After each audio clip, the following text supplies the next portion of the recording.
What's going on, LEGO Maniacs? It's Ty, the LEGO guy here, and welcome to another LEGO Star Wars review. Today we're actually taking a look at the brand new The Bad Batch Attack Shuttle. That's set 75314. It has 6 minifigs, 969 pieces, came out in 2021, and it retails for 100 US. Now this one actually has, surprisingly, a number of mixed reviews, but we're going to take a look at its positives and its negatives, see where it stands, maybe answer the question of whether it's too expensive or not. Anyways, this one should get interesting, but enough talk, let's get right into it.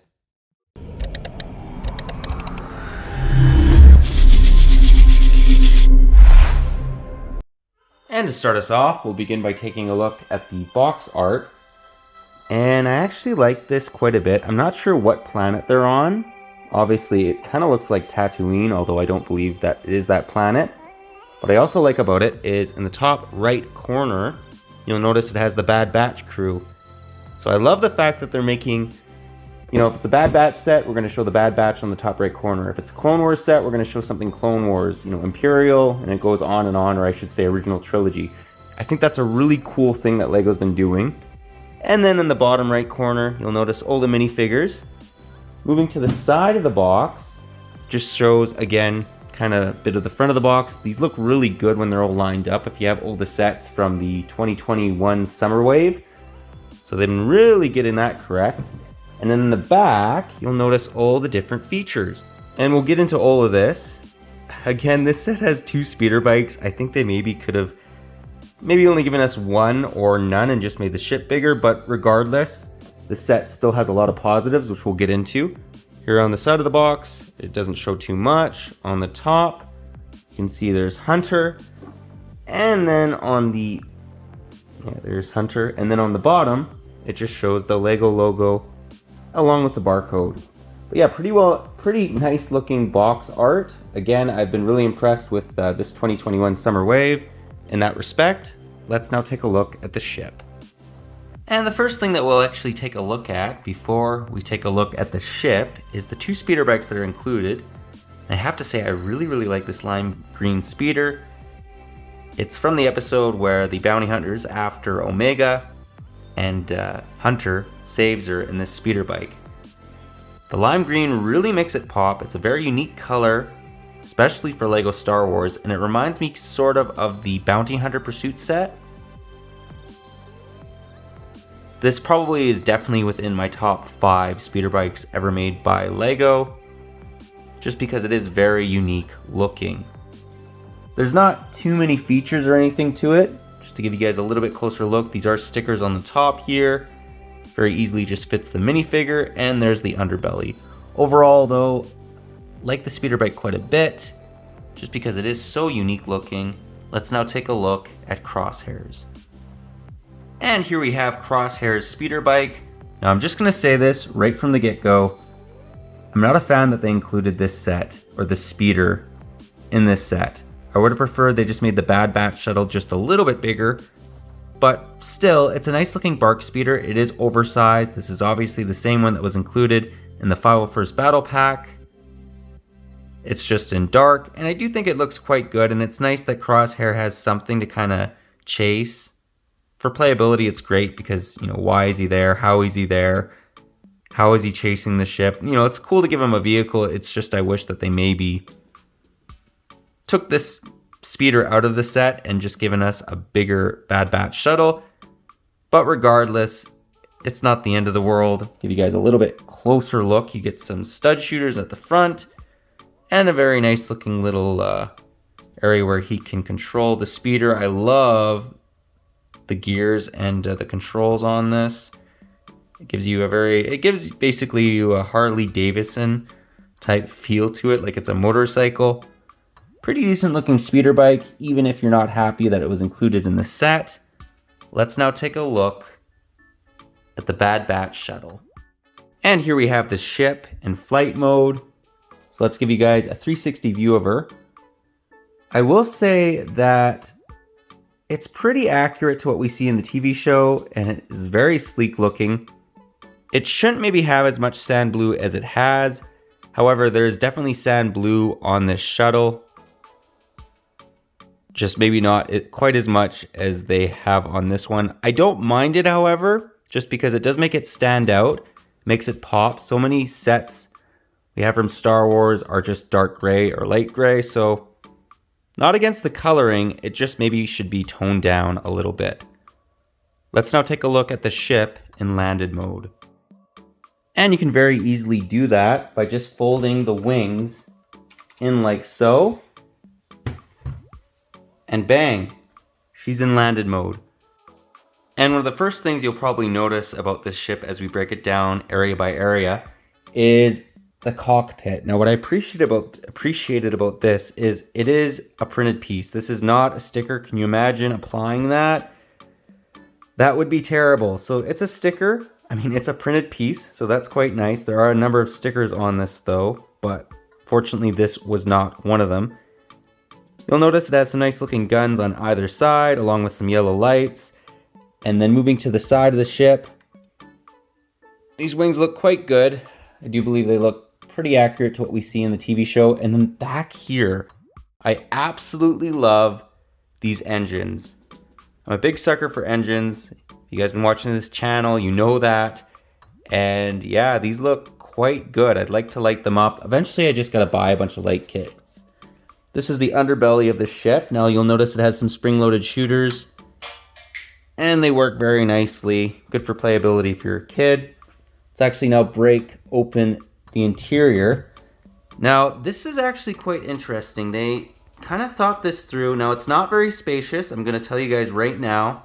Not gonna sugarcoat it. That's part of the reason I wish this ship was just a little bit bigger. But it's still a nice interior, even at this scale. So how you kind of get to the interior is you can just open up the main window piece to get to the cockpit. And this actually comes all the way down to reveal the interior. Now, as you can see, it's very snug. You can fit the 4 Bad Batch members, but you can't fit Crosshair. Let's say if he turned. You can't fit Omega when we eventually do get her in Lego form. But regardless, it's still nice. It's just, I wish it was a little bit bigger. So let's actually just show off the main cockpit just a little bit more. You get a nice little control piece in there. Center console. And then moving to the back, there's nothing too much more to see there. Moving to the back, you'll notice Wrecker along with Echo and some nice looking stickers. Now, I'm not a sticker fan, but these are they're great looking. I'm not quite sure why they're back here, just because it's not like they can see them. It's kind of on the top of the interior of the ship, but I'm still happy they included them. There you can see a Venator along with one of the Separatist cruisers. And what's interesting about this interior, okay, little shot against this set, you can't fit the Gonk droid in here, so it's kind of a negative, but they could if they didn't have this little weapons container. So you can actually open it up. Any ideas? And there it is. You can slide this actually out. I mean, I will say it's convenient. And that's where all their weapons, are carried. But if they didn't have that, you could make the interior just a little bit bigger. That's kind of funny. There is one of Hunter's blades. It must have fallen out. But yeah, if they didn't have this, you could have had a little bit more interior. It would have been a little bit more spacious. You could have maybe put the Gonk droid there. Maybe Omega when we get her. I might actually mod this set and take this out just because it just doesn't do a whole lot for me. Although I do like the idea of being able to carry all the weapons in the ship. You don't have to try and find them. Let's say you're wanting the set, you're wanting to, for some reason you need to have all the weapons, everything that's included in it. Well, you know what? You have it all with this little weapons container. But again, it just takes some very valuable real estate, and that's the reason why I basically don't like it. Other than that, though, this is a pretty solid little ship. It's very compact. I really like how this door basically works to get to the interior. Very well designed. I just wish it was a little bit bigger. But yeah, that pretty well does the ship. Let's now take a look at the minifigs. And here we have 3 of the 6 minifigures that are included. So we have the Gonk Droid, main reason why we're all buying this set. Hunter, along with Echo. I always get Echo and Tech's names mixed up. I'm not sure why. Let's give you guys a 360 view of them. I think that they really did a great job on these minifigures. They're just so incredibly detailed, and this is part of the reason. Check out that arm printing. So we all know that Echo has that little mechanical arm, and they kind of made that work. Just appreciate that a lot about the design of him. Very accurate looking clones. Let's actually just remove their helmets to reveal their face printing, which is also phenomenal. So Hunter, excellent. He has his bandana as well. And then we also have Echo, but what's cool about them too is they both have back face printing. Now, Echo has basically more, he's basically sort of like, he's an android, a mix between machine and man. He's kind of like Vader. Not an android, I should say, but he's a cyborg is what I'm trying to say. And then Hunter, he has an angry face. Now what's nice about him as well is you can actually put his hair on. It gives you a hair piece, and that just looks very, very accurate to what we see in the TV show. Overall, I'm very impressed with these these 3 minifigures. Can't forget the Gonk Droid. Let's now take a look at the final 3. And here we have the next 3 minifigures, and as you can see, extremely detailed. So we have Tech, Crosshair, and Wrecker. Give you guys a 360 view of them. Now I'm just going to mention this right now. You can't lower this little visor for Tech. So that's kind of a negative. Besides that, it's the only flaw I saw with any of these minifigures. Crazy amount of detail. So much printing is going on these 3 minifigures. And actually, while we're back here, we'll show off Tech's back face printing. He's the only minifigure out of these 3 that actually has it. And moving to the front, one of the things I appreciated about Wrecker was, first off, his armor piece. It just makes him look a little bit taller, along with his skulls on either side of his armor. Thought that was pretty cool as well. And another thing that's really nice about him is you can actually take his helmet and you can set it on top of his head, just like in the TV show. So I don't know how they did that, but phenomenal. It's so accurate. Now let's actually just show off all their faces. Take off Tech's helmet as well. The detail on these guys is just incredible. We're actually going to remove their backpacks and their armor though, just to give you guys a full scale of what these minifigs look like. You get the back torso printing as well. Let's just remove those. And there they are without any of their little accessories. Tech also has a hairpiece, which is actually quite nice as well. And then here's their back torsos. Nothing too crazy, very Imperial, Clone Wars looking, especially Crosshair because it is the beginning of the Empire. Overall, I was extremely satisfied with these minifigures. Again, the only negative with them is just the fact that Tech's little visor doesn't come all the way down. Besides that, phenomenal. This set has some of the best minifigures you'd want from Star Wars. Let's now get into the end of the review and get my final thoughts.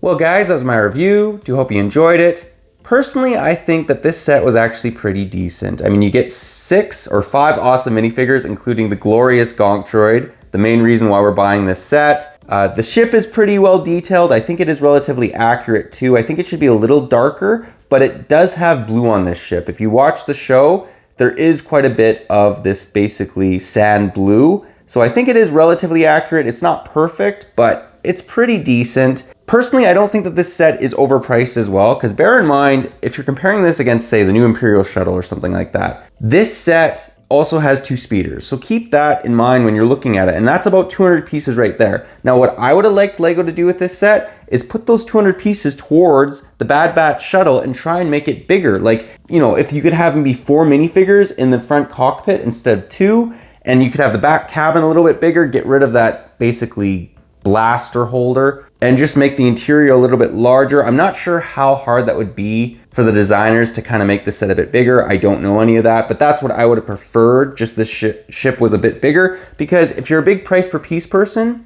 969 pieces for 100 US is actually relatively fair. Not that I'm a big price per piece guy, but if you're looking at it purely based off that, it's actually pretty decent. Overall, I still like this set. I still think it's worth the buy. I actually like the green speeder quite a bit. The gray black one, not so much, but it's not the end of the world. They needed to have something for the bad guy to basically ride, so I get it. And the shuttle, I don't think it deserves the hate. I think it's pretty good. It's not perfect, but probably like an 8.5 out of 10 is where I'd place it. And the minifigures, again, are just phenomenal. But let me know what you guys think about this one, if you like it, if you don't. Any areas you maybe disagree with me on. Always interested to hear your guys' take. But yeah, that pretty well does the video. But if you liked it, leave it a thumbs up. If you're new to the channel, definitely consider subscribing and click that bell so you're notified for any future LEGO Star Wars reviews, comparisons. We do one of them every Tuesday, and they're a lot of fun, especially when you look at awesome sets like this. But yeah, that's all I got for you again. But thanks again for watching, and I'll catch you on the next one.